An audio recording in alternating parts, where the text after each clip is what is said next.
Привет всем любителям экспериментальной авиации! Сегодня я буду мечтать. И делать я это буду в одном замечательном приложении, которое называется Simple Planes. Замечательно оно тем, что в нем работает физика реального полета, а самолет создается из готовых конструктивных элементов, размеры и параметры которых можно менять, что тут же будет отражаться на поведении физической модели в виртуальном воздушном пространстве. Я тут уже кое-что наваял и сейчас попытаюсь это повторить, чтобы вы видели, как это делается. А строить я буду самолет по схеме утка. Отличается она от обычной схемы тем, что горизонтальное оперение стабилизатор расположено не за крылом в хвостовой части самолета, а впереди крыла. Самое главное преимущество такого расположения состоит в том, что подъемная сила стабилизатора складывается с подъемной силой крыла, а не вычитается из нее, как в обычной схеме. Вычитается в обычной схеме потому, что крыло на небольших углах атаки создает пикирующий момент относительно центра тяжести, и чтобы его уравновесить, стабилизатор должен создавать кабрирующий момент, а для этого подъемная сила стабилизатора должна быть направлена вниз, а значит будет вычитаться из подъемной силы крыла. Это в авиации называется потерей на балансировку. Так вот, у утки все происходит наоборот, из-за переднего расположения стабилизатора.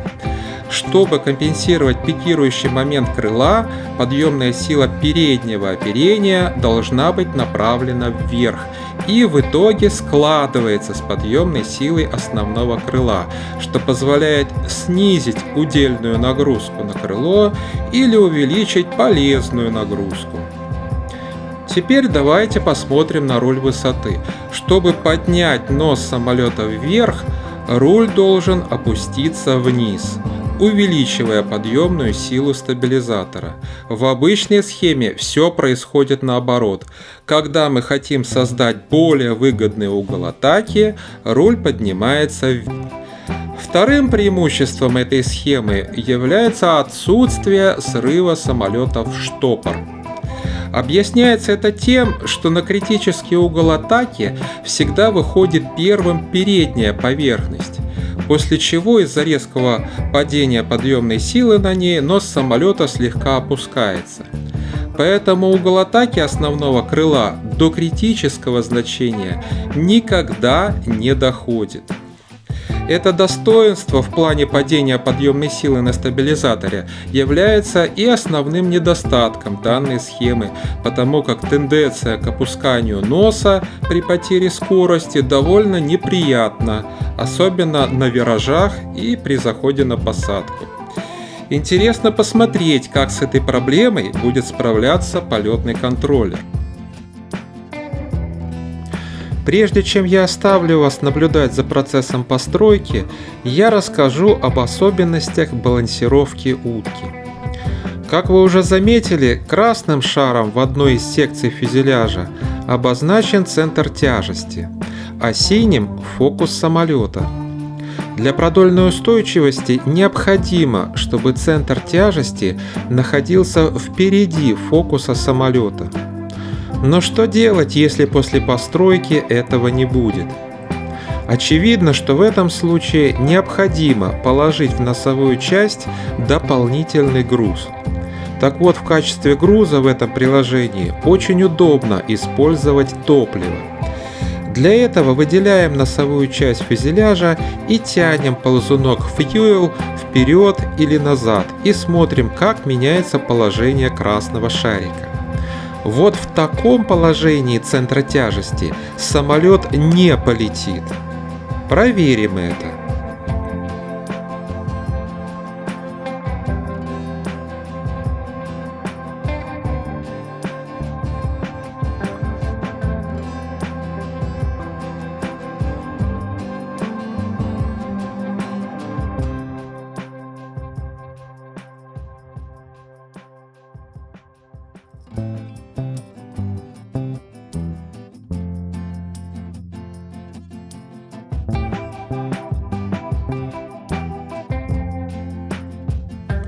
Теперь возвращаем все на свои места.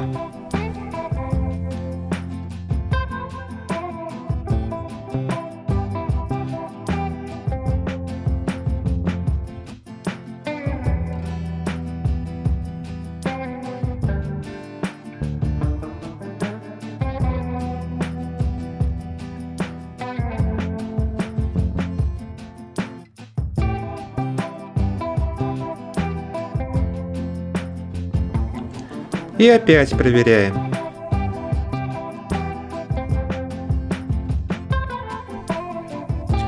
Как видно, все продольные моменты уравновешены. Хоть мы и продолжаем называть переднее оперение стабилизатором, но по сути роль стабилизатора в этой схеме выполняет основное крыло, благодаря тому, что оно смещено от центра тяжести назад, а переднее оперение является дестабилизатором, с помощью которого самолет выводится из состояния устойчивого равновесия для того, чтобы совершить какой-либо маневр. Поэтому утка отличается большей маневренностью и чувствительностью в управлении по тангажу, нежели обычная схема. И в завершении я покажу, как в этом приложении можно менять параметры, влияющие на подъемную силу крыла и оперения. Для разнообразия я загружу однокилевой вариант утки. Обязательно напишите в комментариях, какой вариант вам больше нравится – однокилевой или двухкилевой. Выделяем полукрыло, нажимаем на кнопку с его изображением и выбираем форму аэродинамического профиля. Плоско-выпуклый, симметричный или двояко выпуклый. Кроме того, мы можем менять угол установки крыла. Для этого нажимаем стрелку, а затем появившуюся кнопку со штангенциркулем и вводим значение для положительного угла, почему-то со знаком минус. Но установочный угол крыла тут нулевой, и я его менять не буду, а вот у передних плоскостей угол установки подкорректирую и поставлю его тоже в 0. Теперь посмотрим, как будет лететь самолет.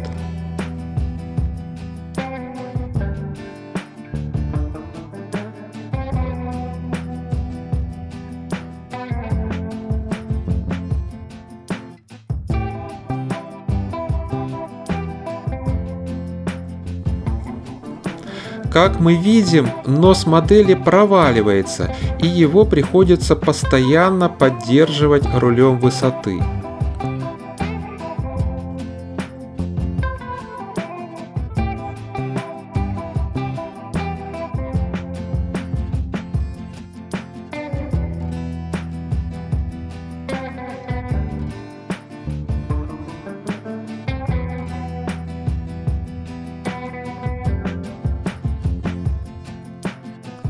Возвращаемся.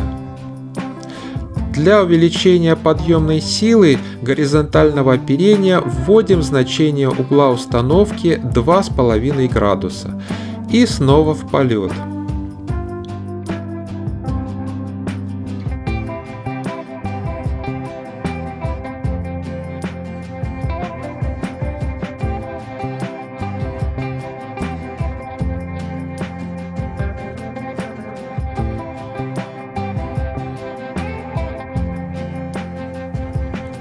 Теперь уже нос поддерживать не приходится, и самолет летит ровно.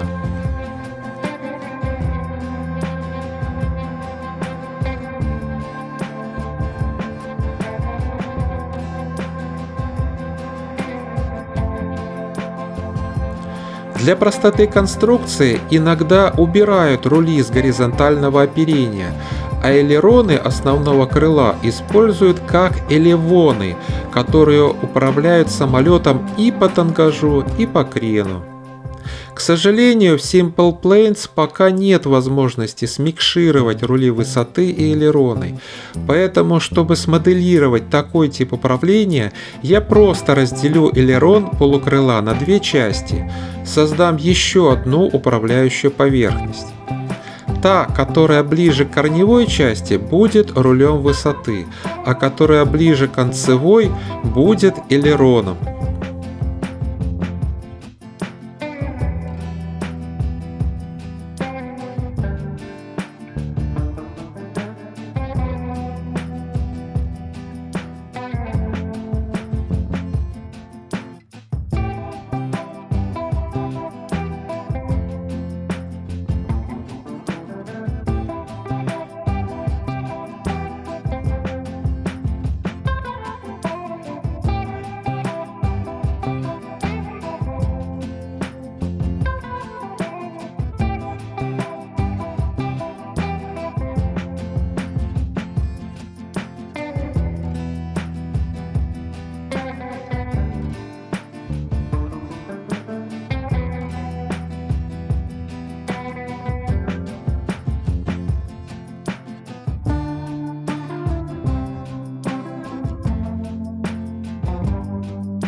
Теперь я уберу управляющие поверхности с переднего оперения.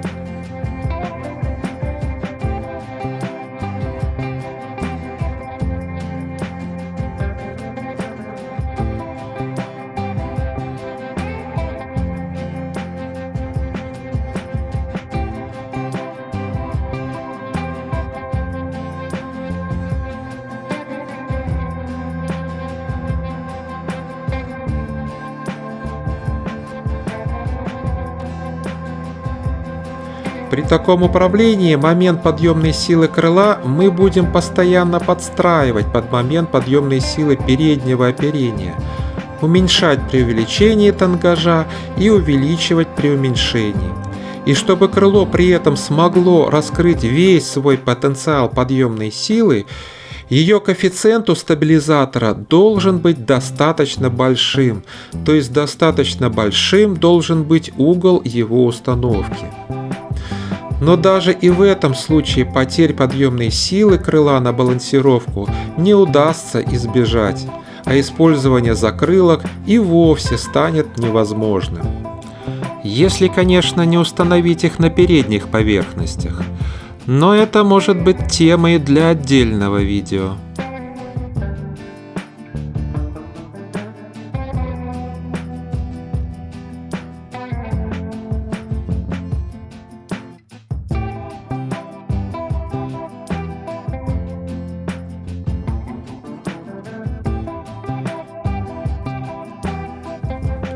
Вот так достаточно просто, не утруждая себя какими-то сложными расчетами, здесь можно создавать идею, концепцию, замысел будущего летательного аппарата.